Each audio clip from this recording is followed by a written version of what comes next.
G'day viewers. Today we're talking about gravity. A lot of people still don't have it in their head right. If you do a search on anti-gravity, you come up with people like this. Dr. Ning Lee, she got it pretty close. This guy here, he's a little bit ignorant. He's an unbeliever. You go down here to things like there's some crazy stuff there, alien tech, yeah, whatever. US Navy chucking blanket patents on it to cover their ass in case somebody else comes up with it. Sandy Kid, he come pretty close, but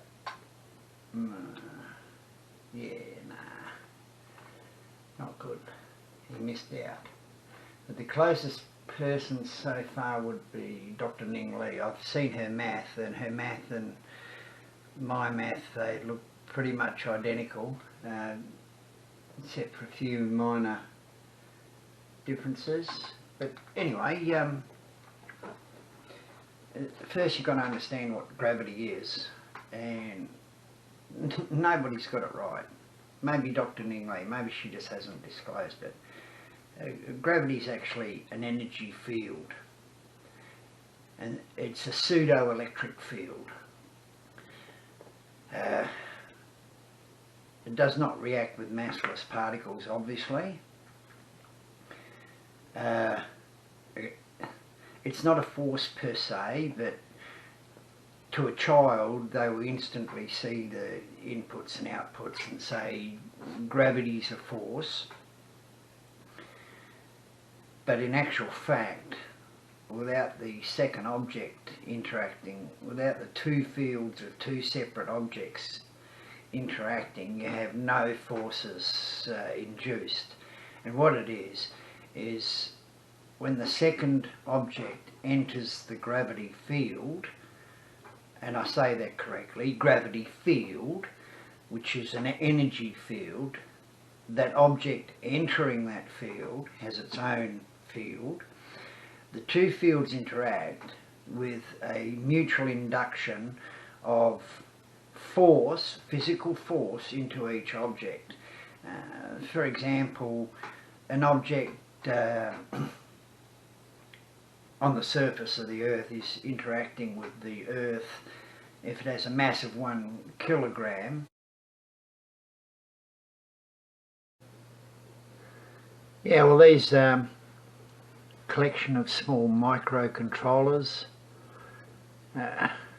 Arduino enthusiasts will recognise them. There's some nanos, some minis, some pro minis, 168 and 328 chips.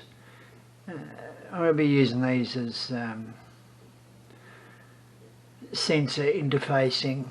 I need about, I don't know, something like more than 12. I need probably 20 of these little modules. Look how tiny they are. Look at this. There's a little tiny chip there. That's probably 1/4 of an inch square. Incredible. If you know how to use them, they've got some awesome computing power. So yeah. Anyway, they'll be recording things like temperature on different parts of the machine, RPMs, power inputs, calculating the wattage from the current and the voltage, calculating G-forces, measuring G-forces. Some of you might recognise this little NRF 24L01 Plus with the external antenna. Very good little unit. I had a bit of trouble in the beginning when I wasn't using the breakout board for it, power fluctuations, and the operation was haphazard until I got the 5 volt adapter board because the NRF module is only 3.3 volts. Very reliable now. Yeah, so everything's good. I'll be having wireless telemetry from the machine back to the main control console. But this machine will might do a video on it later. But yeah, we're in the progress of design and construction phase at the moment, so getting all the computers together and writing individual programs for each one, and then collating that onto something like a screen in the background, giving different readouts and record the data onto an SD card. But yeah, it's pretty exciting, so we'll see how we go.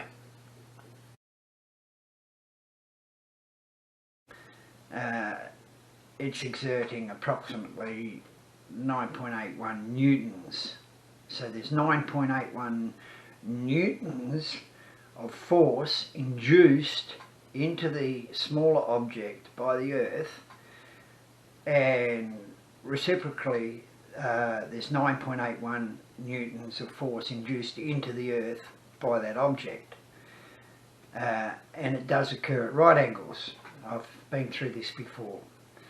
But gravity in itself is not a force, but it generates a force in a second object. Now that is like, the analogy is like a generator. And a generator, the basic theory of a generator is you have a magnet and you have a conductor. Now if you set the conductor in a stationary position in relation to the magnet, nothing happens. But if you move that conductor through the magnetic field, you induce, providing there's a circuit, you induce an electric current. And the velocity of that electric current through the conductor, through the circuit, determines its voltage. So the faster you run that conductor through the magnetic field, the higher the voltage. It's a very simple, very basic generator theorem.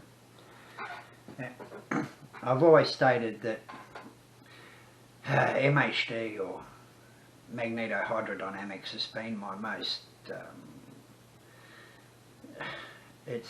do I explain it? It's been my keen interest for many, many years now. And that's because it's the driving dynamic force behind the universe. So let's just state for a fact that gravity is an energy field. From our observations, we've observed it induces a force. So those people that are saying that gravity is not a force are technically correct. But here's the thing, it does not pull, gravity does not pull that object in space to Earth. It induces a force into it from the side, from the angle, side angle, and at 90 degrees then pushes the object to Earth. It's a push force. I've watched nearly every video on gravity on YouTube and on the internet and on different channels and television and all that sort of thing, and I've been chasing this for nearly 40 years. As I know, and I've always known, that it's a possibility. We just had to sort out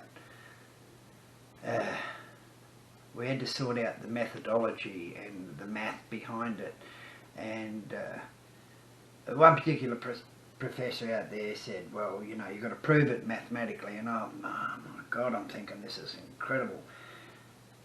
The math behind it is more complex than, what could I say, it's as complex as a fluid flow diagram over a turbine blade. That's how complex it is. It's several pages of math, and we're dealing with at least, I won't tell you how many I'm up to, but as you can tell by the microprocessors, I've got lots of readings to take on the machine. You're looking at least 6 unknown variables. These will be the signals that I'll be taking off the machine. Like I said, you know, RPMs and newtons and temperature and altitude, attitude, everything. Every different parameter you can think of on a moving electromechanical machine. It'll only be capable of probably a 5-minute test due to the capacity of the batteries. I have to take everything into consideration.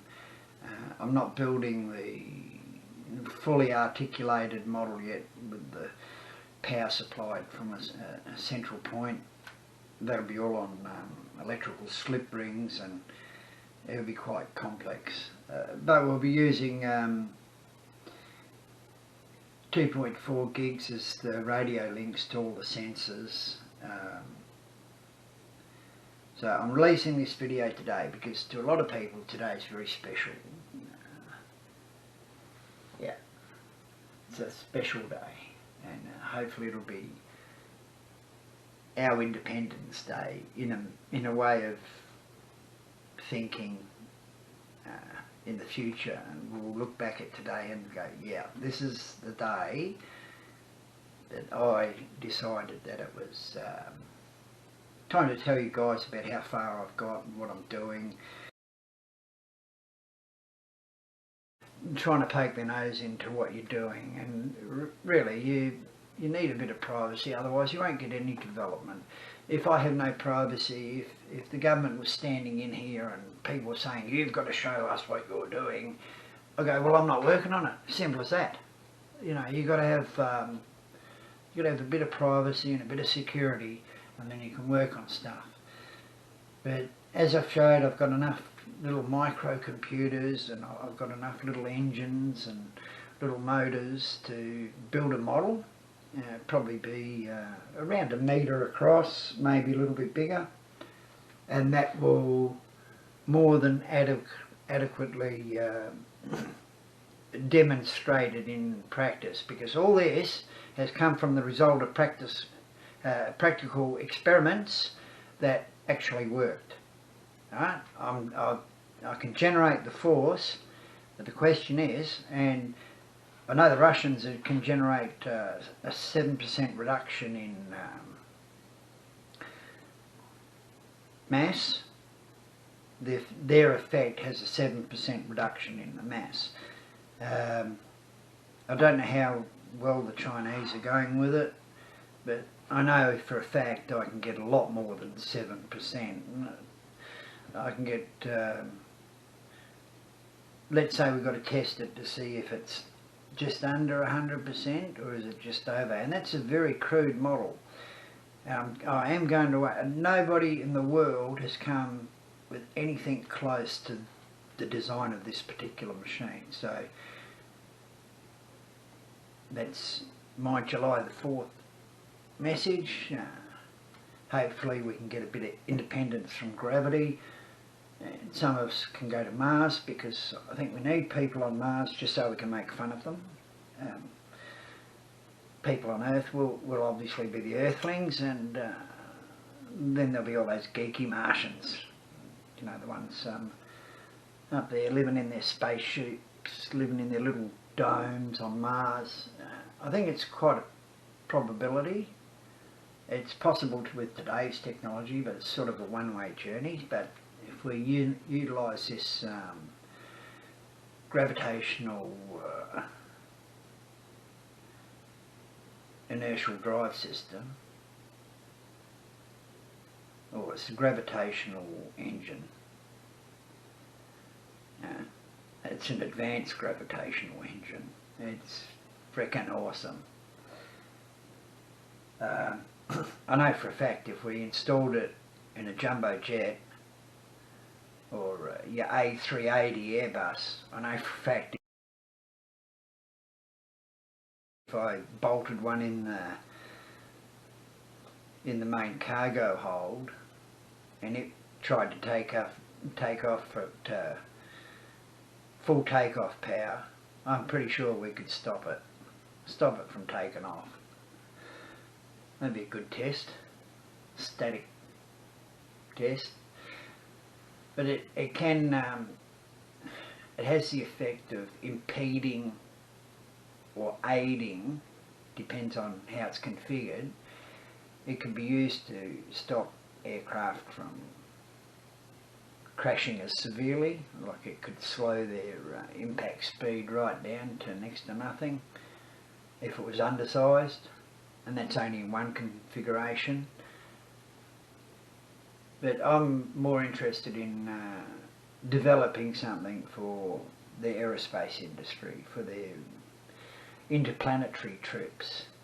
And you know, come on, it's the 21st century, we should have been there, you know, should have been there 20 years ago or 30 years ago, but we had to fight a few wars and make some trouble before we could develop any further, which I think is just totally ridiculous. But anyway, that's my happy July the 4th message. I hope some of you understood it without drawing stupid pictures, or I don't want to explain the math because I haven't finished the math yet, but I'm building up to it's a formula and a half, and there's so many inputs into to derive the final outcome, to get the answer of a machine weighing such and such so many kilograms, and it's going to have a resultant output force of so many negative newtons, and we'll talk about that maybe in the future, about negative mass, because you're inverting the sign. And like I said, it's pseudo-electric, but it's not electric. It's like electric, it's like the cousin of electricity. But anyway, happy 4th of July, Independence from Gravity Day. See yous.